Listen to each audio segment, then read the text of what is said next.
بسم اللہ الرحمن الرحیم۔ السلام علیکم دوستو، آج کے ویڈیو میں ہم آپ کو خوش آمدید کہتے ہیں۔ عبداللہ بن عمر رضی اللہ تعالیٰ عنہ بچپن سے ہی بہت ذہنی تھے۔ جو چیز ایک دفعہ سن لیتے ہمیشہ کے لیے ذہن نشین ہو جاتا۔ یہ وہ زمانہ تھا جب بہت کم لوگ پڑھنا لکھنا جانتے تھے۔ آپ کا دادا آس کے پاس یہودی اور عیسائی بطور مہمان آتے رہتے تھے۔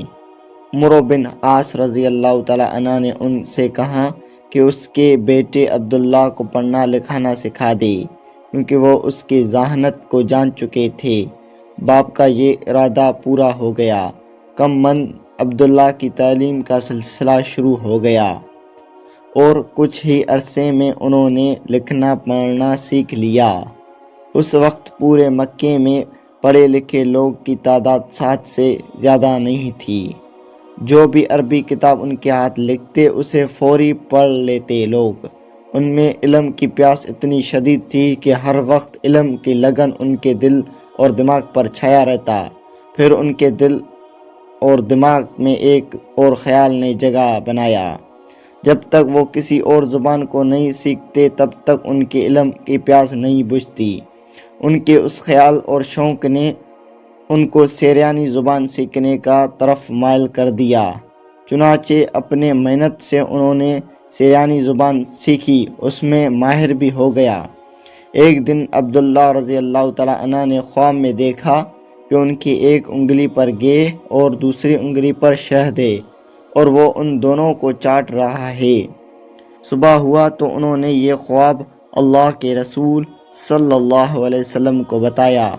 آپ صلی اللہ علیہ وسلم نے اس کی تعبیر یہ کی، وہ 2 کتابوں کو پڑھیں، یعنی قرآن مجید اور تورات۔ اس وجہ سے آپ کو قاری الکتابین، وہ 2 کتابوں کا پڑھنے والا کہا جاتا ہے۔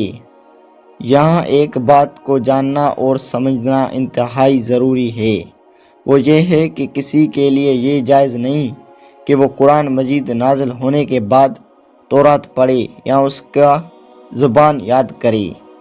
اس کی بنیادی وجہ یہ ہے، بے شک تورات بھی آسمانی کتاب ہے، اسے بھی قرآن کی طرح ہدایت کے لیے اتارا گیا، لیکن وقت گزرنے کے ساتھ لوگوں نے اس کے احکامات کو اپنے مرضی اور اپنے فائدے کے لیے بدل ڈالا۔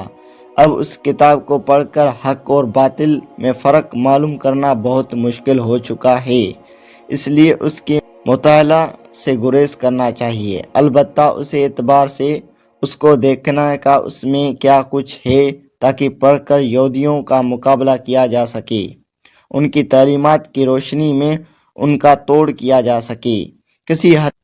کسی حد تک اس کو پڑھنے کا گنجائش ہے، لیکن نہ پڑھنا زیادہ مناسب ہے۔ اگلے ویڈیو میں ملتے ہیں۔ اللہ